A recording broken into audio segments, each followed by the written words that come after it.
Tuguddewo selection y'abaana abagenda mu S1 naye nsaba ba headmaster bonna abali involved mu exercise eno babeere beerufu, babeere b'amazima, babeere balage patriotism, omutima ogw'abajjajjaffe ab'edda ogulumirwa buli muntu, omwoyo gw'eggwanga ogulumirwa buli muntu. Kijja kunkola bubi nnyo era mbagenja banyiigira n'okubakyamba kyawe. Omwana abanga ddala akwalifyinga okubeera mu ssomero eri ng'afuna 5 ze n'obeera n'omuganda ng'ate gwe okomye ku 7 waliwo wali ow'omunana n'omwenda. So njagala bakozese obukugu, professionalism.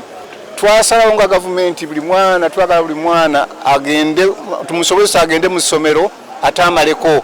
Bino ebintu bagenda bateekawo school fees, sente eziremesa abaana baffe okusoma, mumanye nti mukola nsobi era omukono ogw'ekyuma gujja kukozesebwa okulaba nga abaana baffe bonna bukiraba kyetaagisa okulaba nga abaana baffe bonna basoma. Download the app on App Store or Google Play Store now. Vision Digital Experience, the future of media.